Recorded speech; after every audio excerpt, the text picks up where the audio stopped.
Alors, je vais commencer par, très concrètement, qu'est-ce que ça peut être une séquence avec des élèves. Donc ça, c'est ce que j'ai pratiqué, par exemple, que je pratique à la fois avec des adultes, des dirigeants d'entreprise, des étudiants Sciences Po, mais autant des élèves de première de l'internat d'excellence de Sourdin ou ces élèves du micro-lycée. Je vous assure, ce sont les mêmes matrices pédagogiques. Parfois, évidemment, on adapte, mais le fond est le même. Donc, par quoi est-ce que je commence? Une fois qu'il y a eu ce premier jet, où chacun se risque, c'est un peu aussi notre point de départ, hein, notre point zéro d'échantillonnage pour évaluer le trajet qu'on va faire. Je leur montre une vidéo de Michelle Obama. Et je vais leur demander d'analyser les points forts et les points faibles de l'oratrice. Alors. Especially honored to meet some of Britain's most extraordinary women, women who are paving the way for all of you. And I'm honored to meet you, the future leaders of Great Britain and this world. And although the circumstances of our lives may seem very distant, with me standing here as the First Lady of the United States of America and you just getting through school, I want you to know that we have very much in common. For nothing in my life's path. Premier extrait. Deuxième extrait.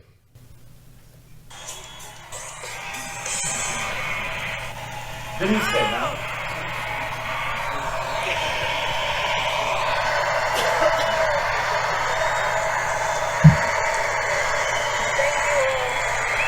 you so much.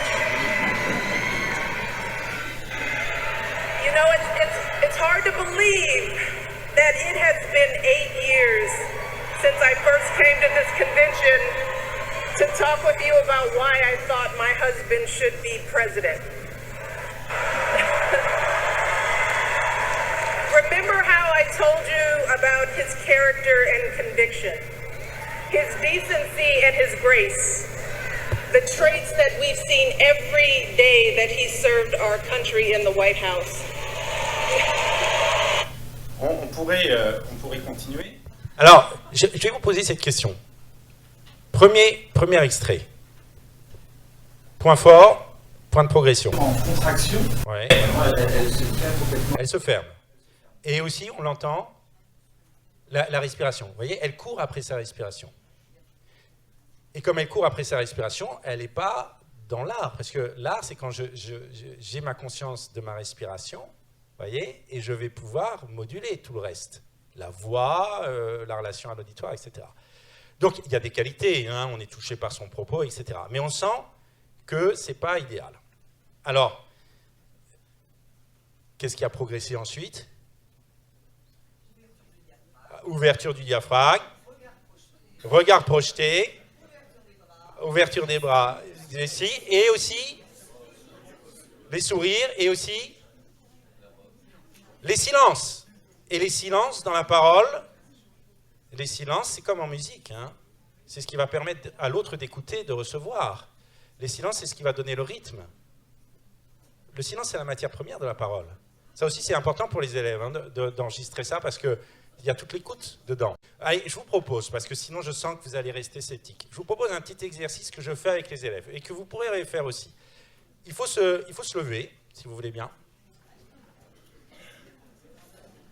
Ne faites pas cette tête-là, ça ne va pas durer très longtemps. Alors, l'exercice est le suivant. Je vous le montre d'abord. On est debout, on lève une jambe, si vous avez la place vers l'arrière, en fermant les yeux. En fermant les yeux. Allez-y, faites-le. Ce qui est important, c'est de lever une jambe. De bien la lever. Je vois que Caroline Pascal ne la lève qu'à moitié. Non, il faut vraiment la lever. En fermant les yeux. Hein. Très bien, vous relâchez. Et maintenant, vous fixez un point dans la salle. C'est un exercice de cours d'école, hein, on est d'accord. Et on fait la même chose. Pas les yeux fermés, en fixant un point dans la salle. D'accord? Est-ce que vous percevez la différence? Oui, mais je vous remercie. Asseyons-nous.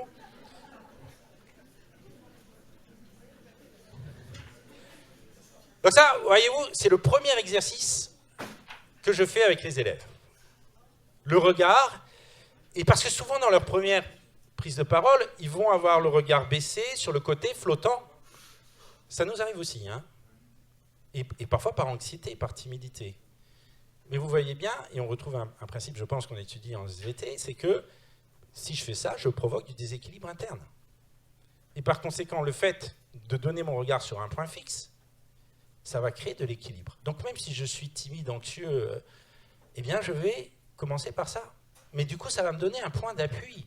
C'est ça qui est formidable. Ça me donne un point d'appui. Comme de parler debout va m'aider à prendre conscience de mes appuis. Et c'est là où on rejoint aussi le sport. Dans le sport, moi très souvent, je demande aux élèves, je ne vais peut-être pas vous tracasser avec ça, mais allez, si je veux, un petit peu. Qui parmi vous fait du tennis? Ou a fait du tennis? N'ayez pas peur, hein? Voilà, très bien. C'est un petit sondage. Qui a fait des arts martiaux? Ou fait des arts martiaux? Voilà, du yoga. Parfait. Juste ceux qui ont fait du tennis, relevez la main. Voilà, très bien. Eh bien, venez. Vous voulez bien venir? Est-ce que je... Oui, venez là. Voilà. Voilà, on va faire un coup droit ou un revers au tennis, si vous nous l'enseignez. Ouais. Alors, on va le faire. On va supposer qu'on est en match et qu'on est à la fin du match. Allons-y. Un revers. Aussi tranquille que ça. J'envoie la première balle. Là, jusqu'au bout. Allez jusqu'au bout du geste, si vous voulez bien. Voilà, c'est ça. Et ce qui m'a intéressé là, vous voyez, c'est l'engagement du bassin. Allez-y. Ouais. Voilà, vous voyez, tout le corps est engagé. Maintenant, je vous propose, au lieu de m'envoyer la balle, vous me dites un mot. Allez-y. Voilà. Et tout est là. Merci beaucoup. Je vous salue, alors. Après cette démonstration pédagogique, merci beaucoup. Donc, c'est l'idée que quand je parle en public, vous voyez, c'est ça l'activité physique. Que je fasse du basket, de l'escalade ou autre, ça va être le même ressort au départ, de travailler sur la tonicité et la disponibilité corporelle. C'est pas moi qui l'ai inventé, hein, ça, c'est dans Démosthène. C'est Démosthène, hein, c'est des exercices, c'est la mémoire procédurale. Je fais, je répète, pour que ça devienne un réflexe. Avec cette autre idée, le corps entier dans chaque mouvement. On peut dire le corps entier dans chaque parole, c'est-à-dire la coordination corporelle, la conscience corporelle. C'est ça aussi qui est important. Et je sais que j'ai toujours des sceptiques même à cette phase, donc je vais aller un peu plus loin.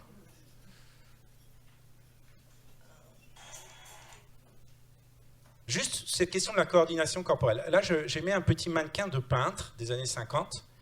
Vous savez que le peintre n'a pas toujours l'argent pour avoir son modèle dans son atelier, depuis le XVIe siècle au moins, on sait ça. Et donc, il a un mannequin. Mais ce qui m'intéresse, c'est que vous voyez ce mannequin, comment le corps est représenté. Évidemment pas en un seul morceau. Et ça, déjà, ça m'intéresse, parce que cette question de la représentation du corps va être très importante. C'est pour ça que les SVT sont si importantes aussi dans notre pédagogie. Après, je montre des cas d'application, donc, quelques sportifs. Français, parce qu'il faut quand même aussi flatter le national. Avec ce côté, vous voyez, Richard Gasquet, tout cet engagement corporel, physique. Vous voyez, cette tonicité, cette disponibilité. Donc on est dans le moment du lâcher-prise et c'est ça qui permet la virtuosité. Et après, application, Barack Obama, il n'est pas encore connu à l'époque. Il commence juste à l'être. Tonight, if you feel the same energy that I do, if you feel the same urgency that I do, if you feel the same passion that I do, if you feel the same hopefulness that I do, if we do what we must do, then I have no doubt that all across the country, from Florida to Oregon, from Washington to Maine, the people will rise up in November, and John Kerry will be sworn in as president, and John Edwards will be sworn in as vice president, and this country will reclaim its promise, and out of this long political darkness, a brighter day will come. Thank you very much, everybody. God bless you. Donc, on est sur la fin du discours, le climax. Alors, je montre ça ensuite aux élèves, et je coupe le son, et je leur demande, je ne vais pas vous le demander là, je crois qu'on a fait là déjà pas mal, mais je leur demande de se lever. Je coupe le son et je leur demande, avec leur propre corps, d'imiter Obama.